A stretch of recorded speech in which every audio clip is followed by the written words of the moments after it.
आज फिर एक बोरिंग सा दिन शुरू हुआ था। मैं अपनी उलझने लिए फिर से निकली थी, लेकिन रेत पे लिखे नामों की तरह मैं हवा हो गई, हमेशा हमेशा के लिए खो गई।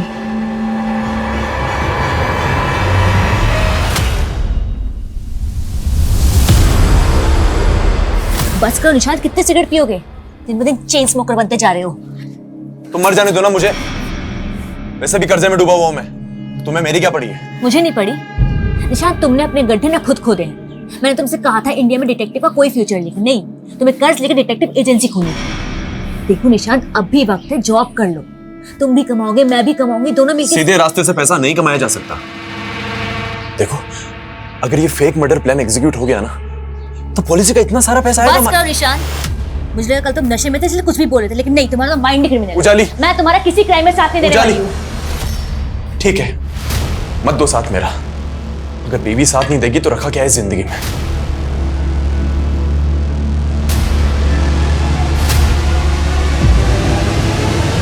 ये ड्रामा बंद करो निशांत, मुझ पे कोई असर नहीं होने वाला।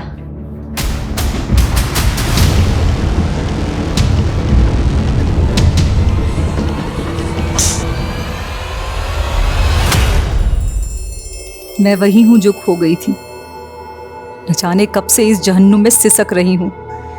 क्या कोई मेरा अपना मुझे ढूंढ रहा होगा, या मैं यूं ही इन अंधेरों में खो जाऊंगी?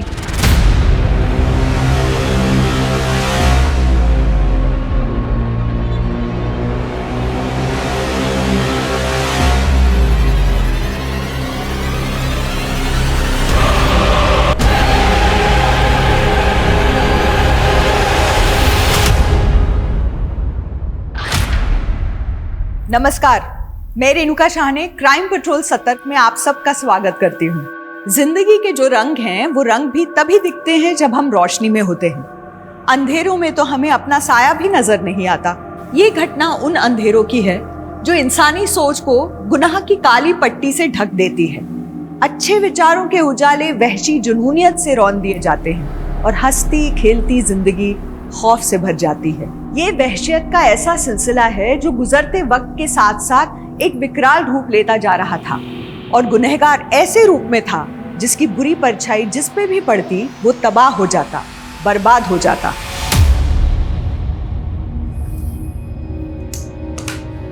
दो साल भी नहीं हुई तुम दोनों की शादी को और तलाक चाहिए। आई सजेस्ट आप लोगों को फिर से सोचना चाहिए। सर, मैंने उजाले को कई बार बोला है कि मैं रिहैब सेंटर जाने को भी तैयार हूँ। सिगरेट शराब सब कुछ छोड़ दूंगा, लेकिन ये मुझे मौका नहीं देना चाहती। लगता है ये मुझे तलाक देके किसी और से शादी करना चाहती है। सर, निशांत को झूठी कहानी बनाने की आदत है, और रही बात मौका देने की, तो मैं इसे खुराफाती दिमाग की असल मंशा ना बता के इसे मौका ही दे रही हूँ। खुराफाती? क्या खुराफाती और कैसी मंशा? से इट क्लियरली। सर एक्चुअली ये कहना चाहती है कि मैं क्रिमिनल की तरह सोचता हूँ। अब सर आप ही बताइए, मैं एक डिटेक्टिव हूँ, क्रिमिनल की तरह नहीं सोचूंगा तो होने वाले क्राइम को कैसे रोक पाऊंगा?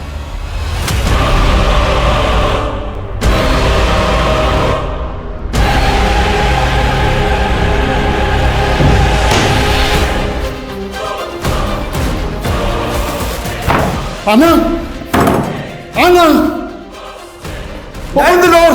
Dad.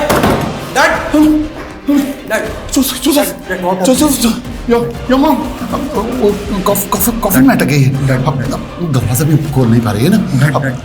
Save her. आपने मेडिसिन लिया? मेडिसिन लिया? ये देखिए, डोर बाहर से बंद है।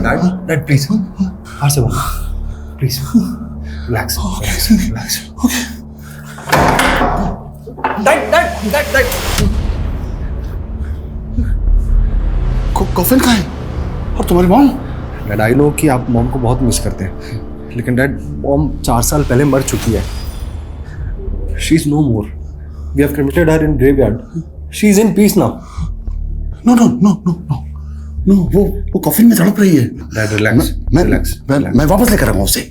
मैं वापस लेकर आऊंगा। रिलैक्स, बैठिए। मैं वापस लेकर आऊंगा। डैड,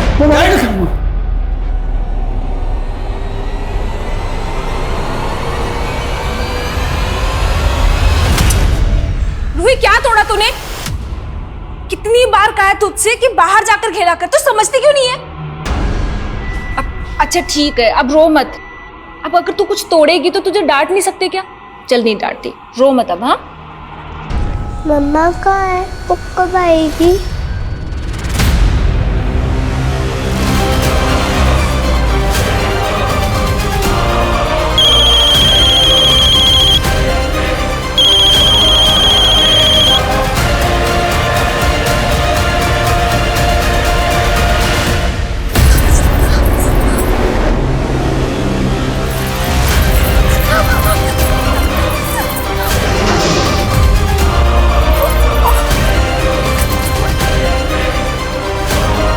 ये मेरा ही अक्स था, मेरे जैसी एक परछाई।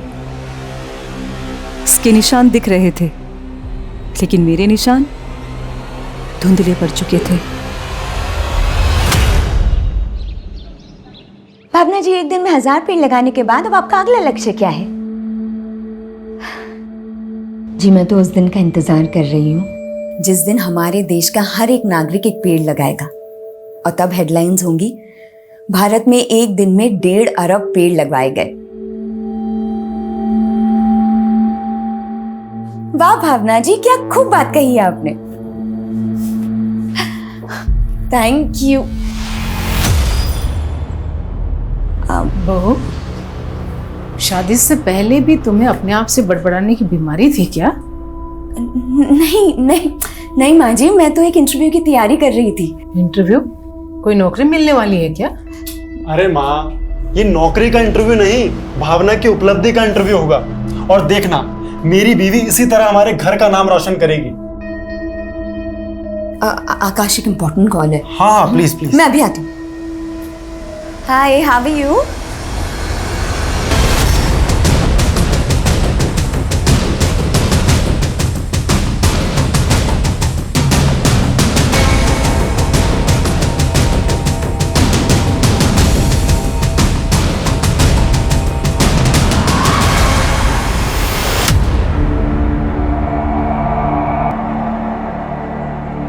कत्ल से पहले रेप भी हुआ। आसपास चेक करो। यस सर, चेक करो वहां पे कुछ मिलता है क्या?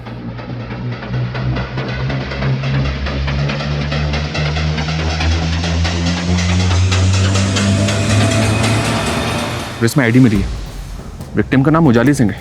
फैमिली से कांटेक्ट करो। Okay sir. मैंने सोचा नहीं था कि मेरी वाइफ इस तरह से सब कुछ खत्म कर देगी। अब ना प्यार रहा ना वफा। क्या उसका अफेयर था? खैर, मैं तुम्हारे साथ एक नई शुरुआत करना चाहता हूँ। पर निशान, मैं तो चाहती थी कि पहले हम एक दूसरे को समझें। एग्जैक्टली, शादी की कोई जल्दी नहीं है मुझे। वैसे भी दिल मिल गए तो शादी की क्या जरूरत है। अब आई मीन टू से कि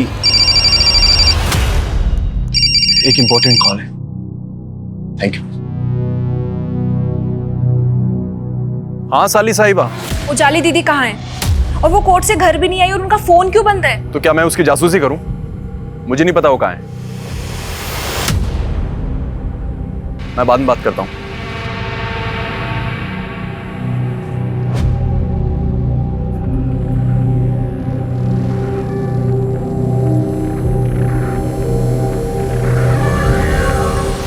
रूही, मुझे ना ऑफिस के लिए निकलना है। वैसे ही तेरी मम्मा बोल के गई थी कि मैं तुझे अकेला ना छोड़ के जाऊँ, पर अब काम के लिए तो जाना पड़ेगा ना। तो एक काम करना, तू ना दरवाजा अंदर से बंद कर देना और किसी के लिए भी बाहर ना जाना, ठीक है? मम्मा कब आएगी मौसी? मम्मी आ जाएगी और तुम अब दरवाजा बंद कर लो और मम्मी के अलावा किसी और के लिए दरवाजा मत खोलना। दरवाजा बंद करो।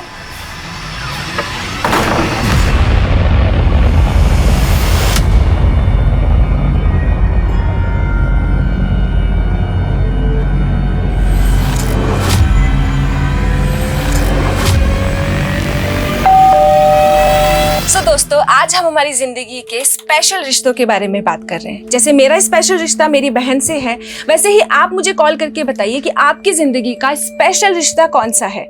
और तब तक के लिए आपकी दोस्त आरजे नियति की तरफ से ये प्यार भरा गीत। So stay tune and enjoy the song.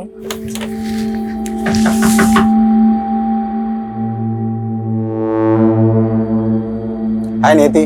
Hi sir. कल से तुम्हारा ये शो हमें रिवाइव करना पड़ेगा। वेल कल से मैं तुम्हें आफ्टरनून वाला स्लॉट दे रहा हूँ और ये प्राइम टाइम वाला स्लॉट जोसेफ के शो को it's getting very popular day by day. But sir एक मौका तो दीजिए। डोंट वरी नियति, तुम अपना मॉरल डाउन मत करो, आफ्टरनून वाले स्लॉट पे मेहनत करो। We continue. डैड मैं लेट हो रहा हूँ। मॉम कॉफिन के अंदर है वो, सफोकेशन है ना। अंदर चल। तो वहाँ जाना है ना। हाँ हाँ बैठिए बैठिए बैठिए रिलैक्स रिलैक्स। ठीक है डैड।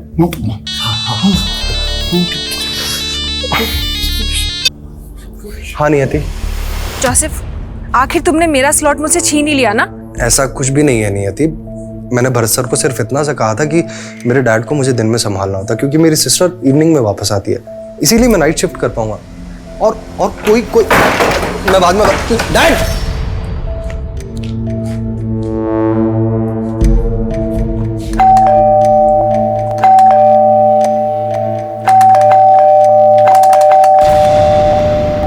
रूही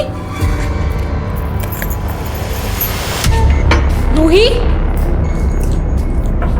रूही रूही रूही रूही रूही कहाँ हो? रूही रूही रूही क्या हुआ रूही?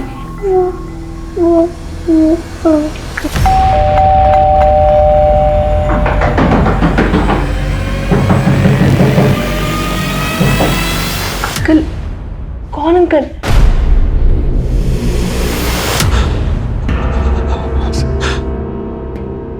सर उजाली है। आपकी बीवी कल से गायब थी, तो आपने ढूंढने की कोशिश नहीं की कि वो कहाँ है? सर उजाली मेरे साथ नहीं रहती थी, वो अपनी बहन नियति के साथ रह रही थी। एक्चुअली सर हम लोग तलाक लेने वाले थे। ये मजिस्ट्रेट भी केस को लंबा खींच रहा है। 15 दिन बाद फिर बुलाया है। अब 15 दिन के लिए मैं पति पत्नी बन के रहना पड़ेगा।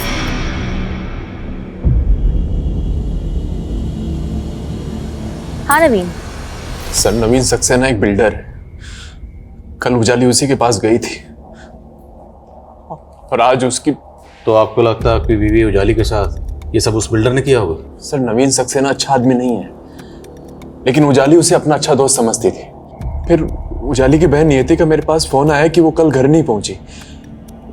मैंने नवीन सक्सेना को कॉल किया कई बार, लेकिन उसने मेरा फोन नहीं उठाया। उसका कोई रिप्लाई नहीं आया सर।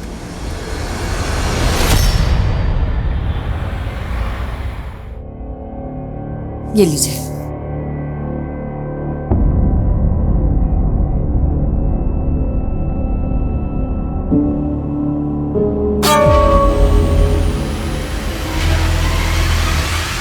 हाँ ठीक है, चलो अब मैं ना फ्रेश होके तुम्हें कॉल करती हूँ। ओके हाँ बाय।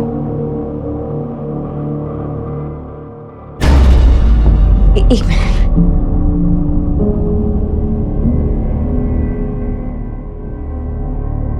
Thank you.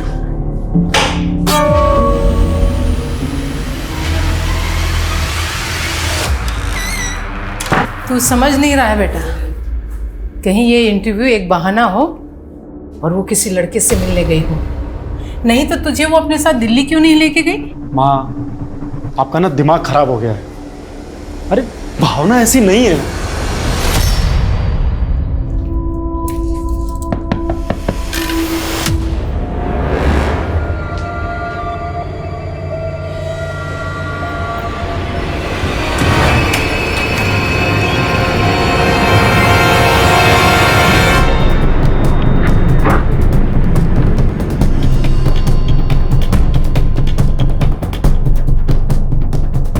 मैंने उजाली के हस्बैंड का फोन नहीं उठाया तो कुछ भी बोलेगा। माना कि मैंने उजाली को फोन किया था, लेकिन हम मिले नहीं थे। फोन पे उजाली से बात क्या हुई थी? वो अपने क्लाइंट को मेरे टाउनशिप का घर दिखाने वाली थी। कौन सा क्लाइंट? ये तो मुझे पता नहीं है, शायद कोई नया क्लाइंट होगा। वो घर कहाँ है जहाँ उजाली जाने वाली थी? मोदी नगर। सर सुबह मैंने उजाली दीदी को कोर्ट जाते हुए देखा था। उनका फोन नहीं लग रहा था, इसलिए मुझे लगा कि वो बिजी होंगी, पर मैं सोच भी नहीं सकती थी कि उनके साथ ऐसा सब हो जाएगा। उजाली का पहले रेप हुआ, फिर कत्ल हुआ। कौन कर सकता उनके साथ ऐसा? सर कुछ समझ नहीं आ रहा है। मासी, रूही,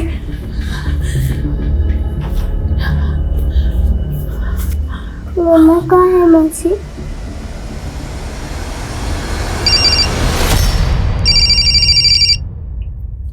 अमनीश,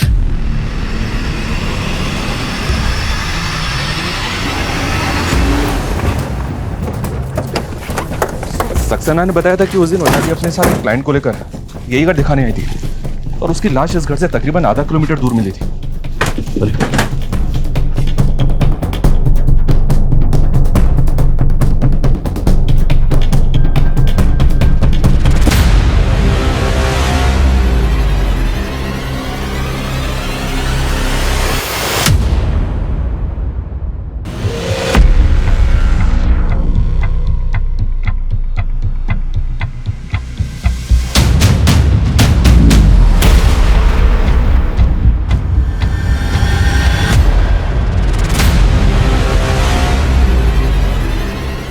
मनीष, सर, ये ड्रैगिंग मार्क्स उसी तरफ जा रहे हैं जहां में उजाली की लाश मिली, तो पूरे चांसेस हैं कि उजाली का रेप और मर्डर यहीं हुआ हो। लेकिन सर, सक्सेना ने हमें ये नहीं बताया कि उजाली किस क्लाइंट के साथ यहाँ पे आई थी। आने जाने वाले रास्ते पर कोई सीसीटीवी नहीं है जिससे कंफर्म हो सके कि उजाली उस दिन किस क्लाइंट के साथ आई थी। उजाली की कॉल रिकॉर्ड चेक करो, पता करो कौन था जो उस दिन उसके साथ यहाँ पर आया था। देखे तो सही, कहीं ये सक्सेना में घुमा तो नहीं रहा। ये घड़ी, ये कपड़े, ये चश्मा, मैंने पूरा अपने आप को आपकी तरह से डाल दिया और अब आप मुझसे कन्नी काट रहे हो। शुक्र मना तेरी गर्दन नहीं काटी मैंने। सर आप क्या बोल रहे हैं? अरे आपके कहने पे तो मैंने अपना सारा काम धाम छोड़ दिया और आप मुझे आप काम देने से मना कर रहे हैं। तेरा काम तमाम होने वाला था भिख मंगे, मरने वाला था तो गनीमत समझ बच गया। हट यहाँ से।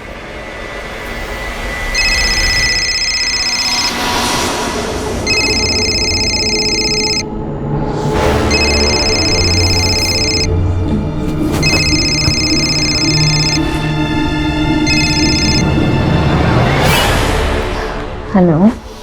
हेलो, हाँ भावना, कहाँ हो तुम? सुबह से शाम हो गई और अब जाकर तुम मेरा फोन उठा रही हो। शाम कुछ भी। हाँ हाँ शाम। अब तक तुम्हारा इंटरव्यू चल रहा है क्या? ओह गॉड, अरे हाँ, मुझे तो इंटरव्यू देने जाना है ना आज। और ये क्या शाम शाम बोल के मजाक कर रहे हो? मैं मजाक नहीं कर रहा हूँ भावना, शाम के 5 बज रहे हैं।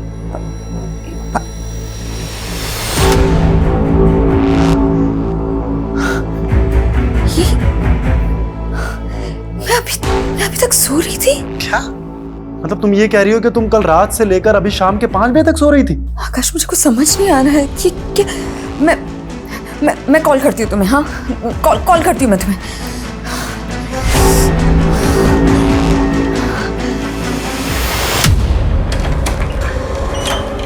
मैम पानी।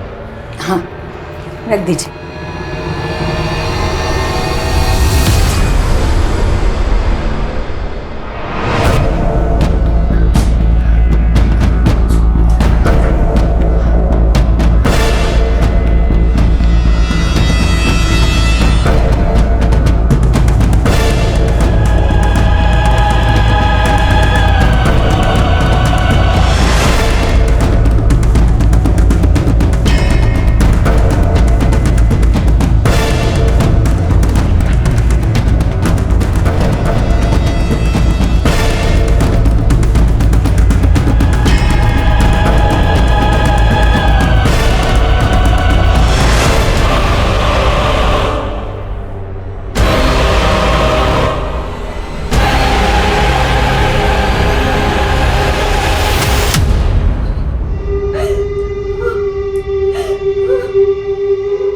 सर, उजाली का फोन 7 सितंबर को मोदी नगर में बंद हुआ था।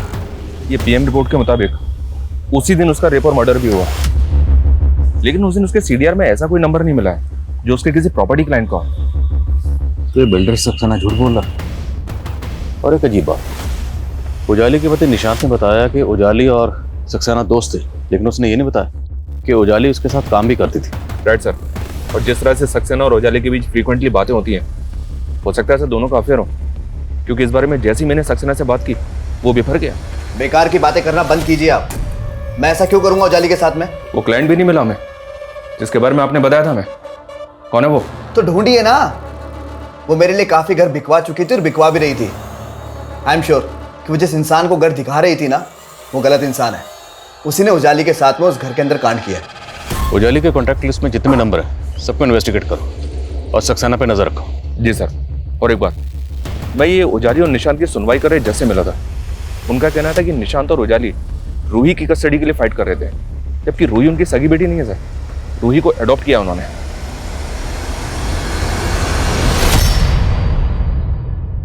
पापा, मेरी दोनों माँ मुझे छोड़ के चली गई।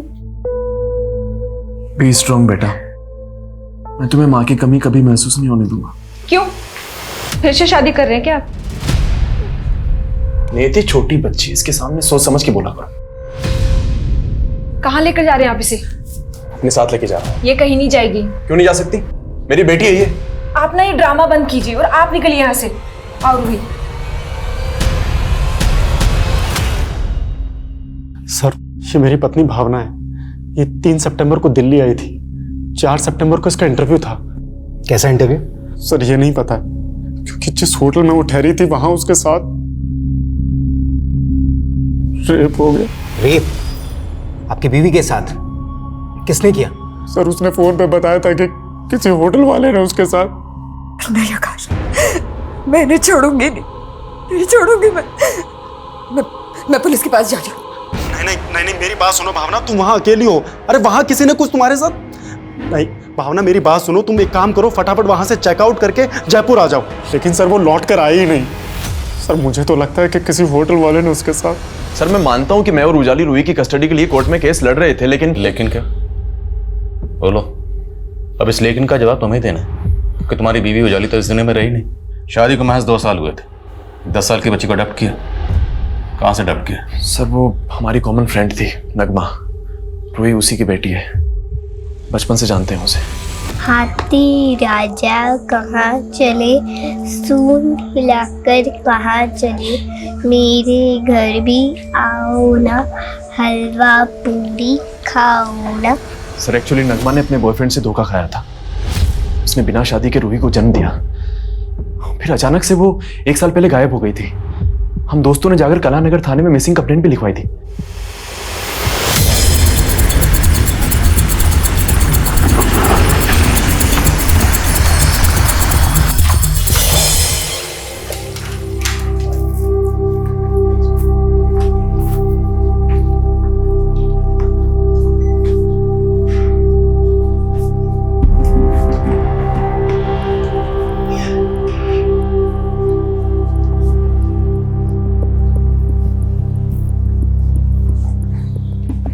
कॉरिडोर की सीसीटीवी फुटेज दिखाओ। सर इस कॉरिडोर में सीसीटीवी नहीं है और हमने कहा ना यहाँ ऐसा कुछ नहीं हुआ। सर जिस दिन भावना ने चेक इन किया था मैंने तब की सीसीटीवी चेक की, उसमें कुछ अटपटा लगा। सर ये आदमी 3 तारीख को यहाँ आया था और सर जब भावना होटल से चेकआउट कर रही थी तब ये फुटेज में जाते हुए दिख रहा था। कौन है ये आदमी? सर गेस्ट ही होगा, 1 मिनट चेक करके बताता हूँ।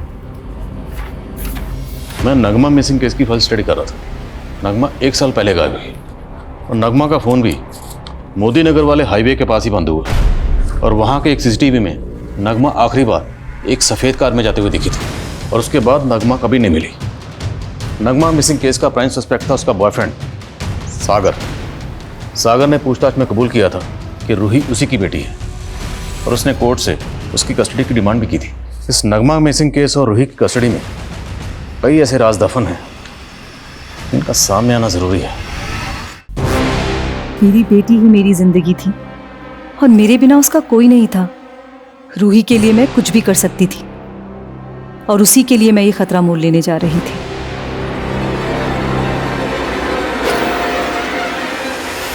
ए, कौन हो? पकड़ो उसे।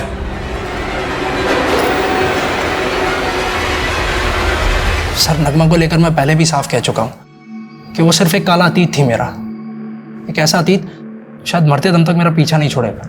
नहीं छोड़ेगा, कभी नहीं छोड़ेगा, क्योंकि हर गुनहगार को उसका गुनाह ऐसे के चोटता है। सर मैंने कोई गुनाह नहीं किया है, सिर्फ एक भूल हुई थी मुझसे, प्यार करने की भूल। तो वो प्यार नहीं हवस थी।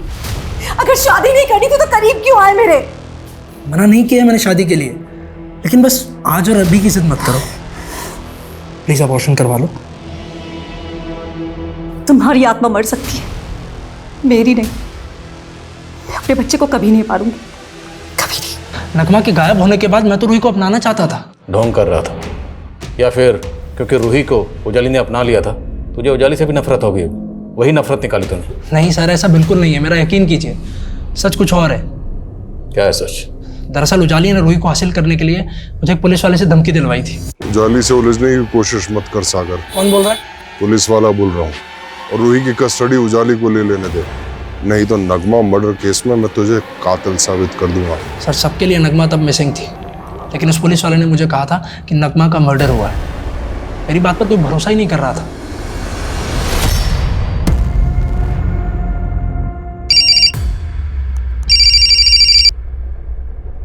हेलो, कौन? अगर चाहते हो ये फोटोज मीडिया में ना जाए तो मुझे 1.5 करोड़ दे दो। कौन बोल रहा है? तेरा बाप पैसे का इंतजाम करता है या फिर? मैं पैसे देने के लिए तैयार हूँ, पर कहाँ आना है, किधर आना है, ये बता दीजिए। डिवोर्सी होते हुए मैंने तुमसे शादी के लिए इसलिए हाँ कहा था क्योंकि तुमने कहा था कि तुम्हारा कोई बच्चा नहीं है, और अब तुम कह रहे हो कि तुम्हारी 10 साल की बेटी है। स्वाति, मैंने उसे पैदा नहीं किया, लेकिन पालना पड़ेगा कुछ टाइम के लिए। तुम मेरे तो एक काम करो, कोई और माँ ढूंढ लो उसके लिए।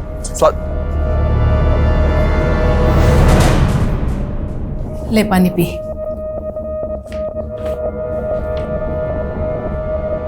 ये रेप वेप की कहानी सब नाटक है बेटा, पक्का वो किसी लड़की के साथ भाग गई।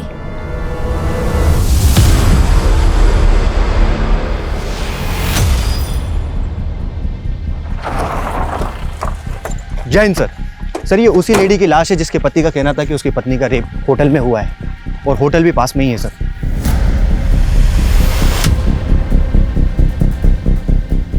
भावना की बॉडी यहाँ है, और वो आदमी बलबीर जो भावना के सामने वाले रूम में ठहरा था, वो भावना से पहले होटल से बाहर निकला। वो कहाँ गायब है? एक काम करो, आसपास अच्छी तरीके से सर्च करो, देखो कुछ मिलता है क्या। Okay sir. अरे आइए ना सर, ये नियति की पड़ोसी है, और इनका कहना है कि एक आदमी अक्सर नियति से यहाँ लड़ाई किया करता था। कौन था वो आदमी? सर मैं उस आदमी को तो नहीं जानती, लेकिन वो शक्ल से गुंडा लगता था सर। कहाँ है वो? अरे कहाँ फंसे जा रहे हो? कहाँ है वो? बुलाओ उसको। कौन चाहिए? नियति। वो घर पे नहीं, जो बात करनी मुझसे करो। उसको बोलना अगर मेरा पैसा टाइम पे नहीं मिला ना तो अगली बार बात करने नहीं आऊंगा ऐसे। इस तेरी बेटी है ना, इसको उठा के लेके जाऊंगा अब मैं, समझी? निकल यहाँ से, निकल यहाँ से। बताता हूँ मैं तेरे को, साली धक्का मारती है। सर आप किस आदमी की बात कर रहे हैं? उजाली दीदी ने तो मुझे ऐसे किसी आदमी के बारे में नहीं बताया था। आपकी पड़ोसन का कहना है कि वो आदमी आपके लिए यहाँ पर आया था और रूही को उठाने की बात कर रहा था, और आप कह रही हैं कि आपको ऐसे किसी आदमी के बारे में कुछ नहीं पता। सर मैंने बताया ना आप लोगों को, ऐसा कुछ हुआ ही नहीं था। तुम्हारा कहना है कि तुम्हारी बीवी ने कॉल करके तुमको बताया था कि उसके साथ में रेप हुआ था, लेकिन पोस्टमार्टम रिपोर्ट में ये कंफर्म नहीं हुआ है कि उसके साथ में रेप जैसा कुछ हुआ होगा। क्या बात कर रहे हैं सर? भला भावना मुझसे क्यों झूठ बोलेगी? उसने तो तुमको ये भी नहीं बताया था कि वो कहाँ पर इंटरव्यू देने वाली है। कहीं ऐसा तो नहीं है कि तुम हमसे कुछ छुपा रहे हो? सर मैं आपसे सच कह रहा हूँ, मैंने आपसे कुछ नहीं छुपाया है। सुंदर, ये डिटेक्टिव निशान किसी सुंदर की जासूसी कर रहा है? या सर, हमारे ऐसा ही अमर ने निशांत को एक मंदिर के बाहर एक फूल वाले से सुंदर के बारे में पता करते हुए देखा था। फिर मैंने सुंदर के बारे में पता किया सर, ये सुंदर उसी मंदिर के बाहर पहले भीख मांगा करता था। फिर अचानक से इसका हुलिया बदल गया। आसपास के लोग भी इस बात से हैरान है कि इसके पास अचानक से इतना पैसा कहां से आ गया, और अब ये सुंदर गायब है। पता करो इस सुंदर के गायब होने के पीछे की कहानी क्या है, और निशांत उसे क्यों ढूंढ रहा है। कितनी बार कॉल कर चुका हूं आपको, आप बस मुझे घुमाए जा रहे हो। अब तो मेरी वाइफ का डेथ सर्टिफिकेट भी मिल गया है ना, फिर अभी तक पैसा क्यों नहीं मिला पॉलिसी का? आपको तो याद नहीं आया होगा कि वो आदमी कौन था, इसलिए थोड़ी मेहनत हमने की। आपकी पड़ोसन से उस आदमी का स्केच बनवाया, तो स्केच बनने के बाद समझ में आया कि यह आदमी जावेद है, और इस जावेद का फ़ोन नंबर आपके कॉल रिकॉर्ड्स में लगातार नजर आता है। अभी कुछ याद आया आपको? हाँ सर याद आया। सर ये आदमी मुझे नगमा के गायब होने के बाद मिला था, और इसे नगमा से काफ़ी पैसे चाहिए थे। सर ये उसके बाद से मुझे परेशान करने लगा था। याद आ गया ना? तो ये भी याद आ गया होगा कि एक ड्रग पेडलर है और रूही को उठाने की धमकी दे रहा था। क्या छुपा रही हो? सर मैंने बताया ना, मैं आपसे कुछ नहीं छुपा रही हूँ।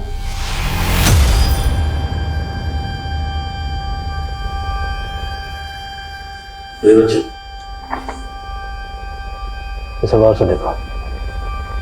क्या ये वही है जिसे आपने अपनी मम्मी नगमा के साथ देखा था?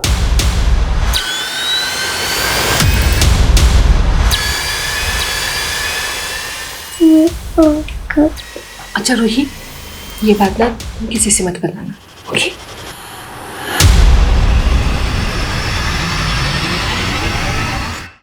सर नियति कह रही थी कि नगमा को जावेद के पैसे देने थे, लेकिन नगमा मिसिंग केस में जावेद का नाम तो कहीं भी नहीं आया। अब सवाल यह है कि नगमा को जावेद के किस चीज़ के पैसे देने थे, क्योंकि जावेद एक ड्रग पेडलर है। और एक बात, नगमा के गायब होने से एक दिन पहले इन सब दोस्तों ने मिलकर एक रेप पार्टी की थी जोसेफ के घर पर।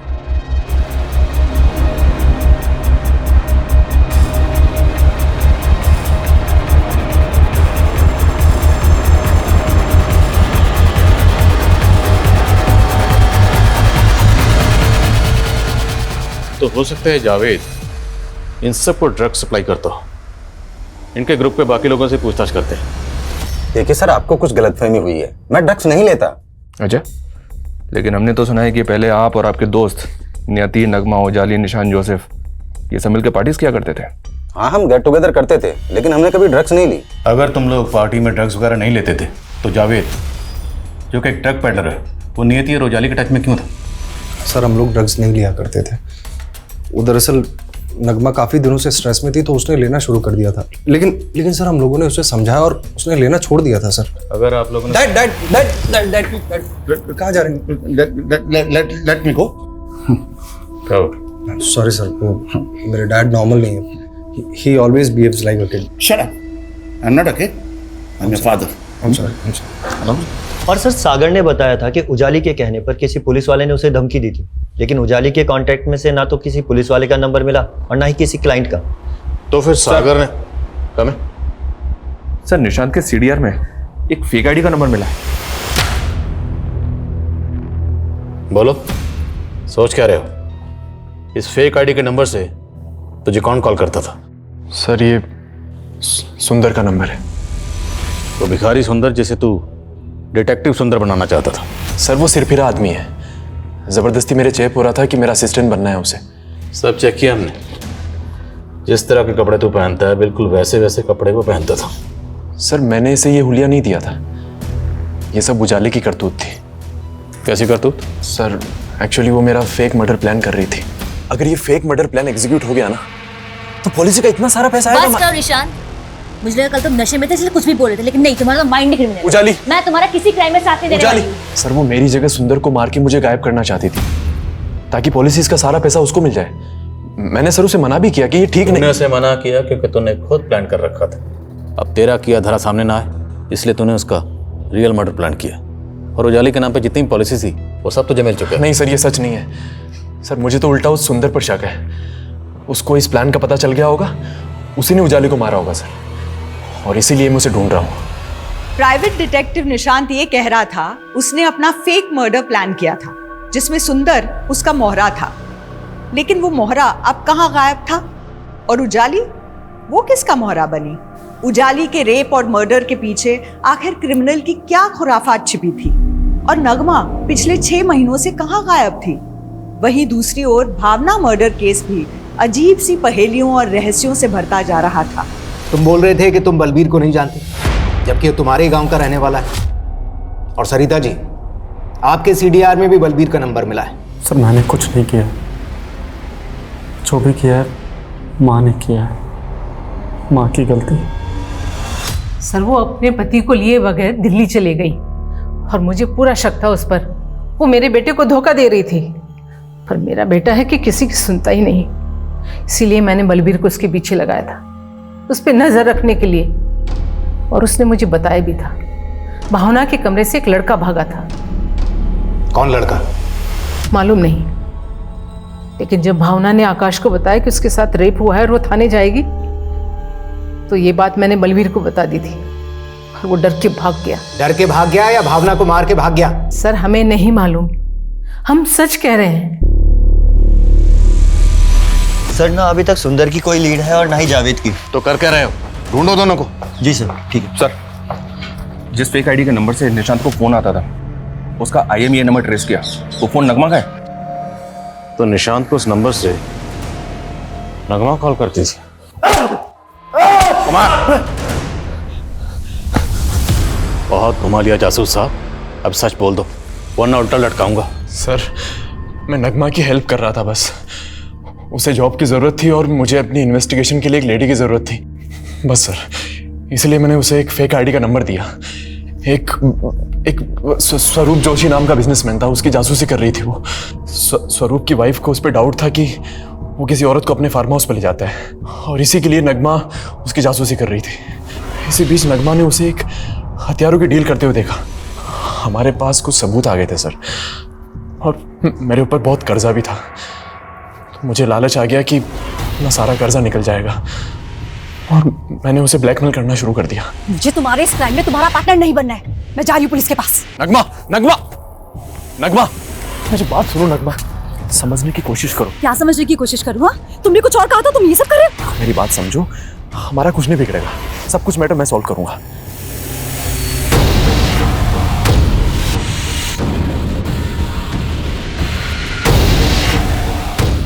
सर, मैंने किसी तरह से नगमा को समझा लिया था। समझा लिया या नगमा को गायब कर दिया? और जब उजाली को इसके बारे में पता चला तो उसे भी? नहीं सर, मैंने ऐसा नहीं किया सर। नगमा को स्वरूप ने गायब किया होगा, मुझे उस पर डाउट था। लेकिन अगर मैं कलानगर थाने जाकर ये बताता तो वो लोग मुझ पे डाउट करते बस सर। लेकिन मैं यकीन के साथ कह सकता हूँ कि स्वरूप ने ही नगमा को गायब करवाया था और उजाली को उस सुंदर ने मारा है सर। सर, ये बिल्डर नवीन सक्सेना भावना नाम की एक लड़की के रेप और मर्डर केस में दिल्ली पुलिस के रडार में भी आया है। भावना का रेप और मर्डर हुआ 5 सितंबर को और उजाली का 7 सितंबर को। तो भावना का सक्सेना और उजाली से क्या ताल्लुक? सर, उजाली सक्सेना की जिस टाउनशिप के घर बिकवा रही थी वो टाउनशिप कई सारे पेड़ों को काट के बचाई गई थी। भावना ग्रीन इंडिया मूवमेंट से जुड़ी थी। भावना ने सक्सेना के ऊपर केस भी किया था। सर, माना कि भावना ने मेरे खिलाफ कंप्लेंट की थी, लेकिन सर मैंने ऐसा कुछ नहीं किया। मैं उसे क्यों मारूंगा? भावना को 3 सितंबर को दिल्ली आने का इनविटेशन भेजा गया था और जिस ईमेल के जरिए वो इनविटेशन भेजा गया वो ईमेल तुम्हारे ऑफिशियल डोमेन से क्रिएट की गई थी। सर, भावना को दिल्ली बुलाने का आइडिया उजाली का ही था। नवीन, मैंने भावना से सेटलमेंट की ट्रिक निकाल ली है। उस सोशल वर्कर को फेमस होने का बहुत शौक है। मैंने उसे गोली दी है कि मैं उसके सोशल वर्क को ग्लैमराइज कर दूंगी, रेडियो पे उसका एक इंटरव्यू करवा दूंगी। इसके बदले वो केस वापस ले लेगी और हमारे टाउनशिप पे घर बिकने शुरू। ये सब कुछ सर उजाली अरेंज कर रही थी, लेकिन सर मुझे ये अंदाज़ा ज़रूर हो गया था कि जो भावना का जो रेडियो पे जो इंटरव्यू का प्रोग्राम था ना, ये उजाली की बहन नियति ने अरेंज करवाया होगा। सर, ना ही तो मैं किसी भावना को जानती हूँ, ना ही मैं किसी लड़की का अपने शो पर इंटरव्यू लेने वाली थी।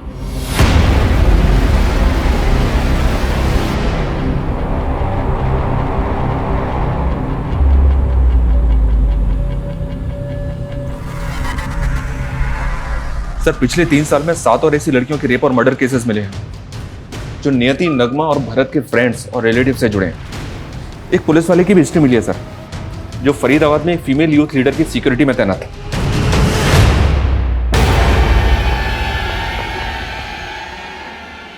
उसी दौरान उस फीमेल यूथ लीडर का रेप और मर्डर हुआ। उसके बाद उस एएसआई को सस्पेंड कर दिया गया। है कौन ये एएसआई? घाट घाट का पानी पिया तूने जोसेफ। रेडियो जॉकी से पहले पुलिस का एग्जाम पास किया और उससे पहले होटल में जॉब, और उसी होटल में तुमने 3 सितंबर को भावना को बुलाया था और रूम नंबर 303 के बलबीर सिंह ने तुझे वहां आइडेंटिफाई किया। मार लो और मार लो। मेरी मॉम भी मुझे ऐसे ही मारा करती थी, क्योंकि 16 की उम्र में मैंने सिगरेट पीना शुरू कर दिया था और 22 का होते ही ड्रग्स। और ड्रग्स खरीदने के लिए मैंने अपनी मॉम का सोने का नेकलेस बेच दिया और वो मार मुझसे सहन नहीं हो पाई। और फिर मैंने क्या किया पता है? मैंने अपनी मॉम को जिंदा ही कॉफिन में बंद कर दिया। मेरे डैड थे, उनकी बात पे किसी ने बिलीव ही नहीं किया। सबको ये लगने लगा कि मेरे पागल बाप की वजह से मेरी मॉम हम सब लोगों को छोड़कर चली गई। और फिर नशे के लिए मैंने ऑड जॉब्स करना शुरू किया, पुलिस एग्जाम क्लियर किया और एसआई बन गया। नशे की लत मुझसे छूट नहीं पा रही थी, और कोई ऐसी लड़की भी तो नहीं मिली ना जिसके साथ मैं सेटल होके शादी करके अपना घर बसा सकूं। मैं जब भी नशा करता था ना तो मैं सेक्स के लिए पागल हो जाता था, और 3 साल पहले मैंने ड्यूटी पर भी नशा कर लिया।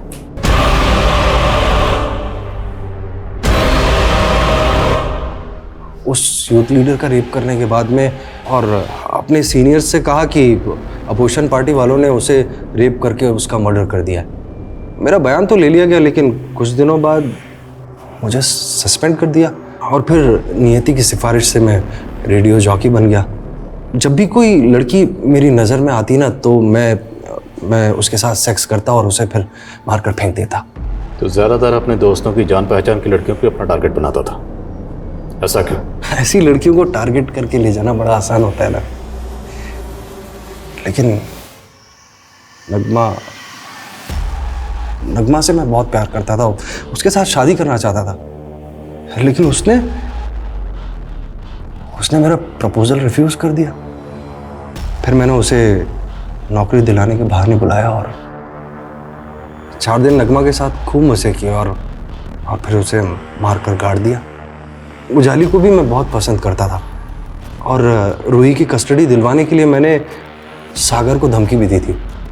उजाली बहुत इम्प्रेस हो गई थी मुझसे, लेकिन जब तक मैं उस पर हाथ मारता उसी बीच उसने मुझसे कहा कि भावना को एक फेक कमिटमेंट दे दो कि तुम रेडियो में उसका एक इंटरव्यू करवाओगे।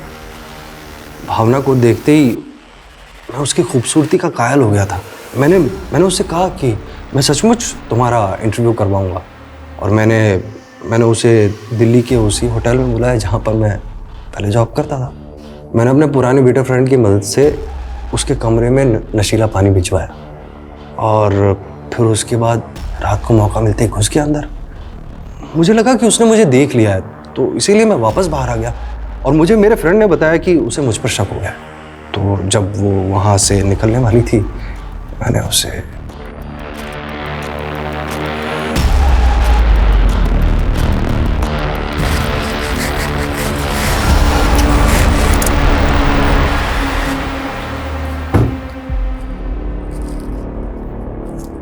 यूसुफ, ये कहाँ ले आए? तुमने तो कहा था कि भावना के गायब होने के बाद उजाली सवाल करने लगी थी। मैंने उससे कहा मिलकर बात करते हैं। मैंने उसे मोदी नगर वाले पुराने घर पर बुलाया, लेकिन वो तो मुझ पर शक करने लग गई। फिर क्या था, मैंने उजाली के साथ भी अपने मंसूबे पूरे कर लिए।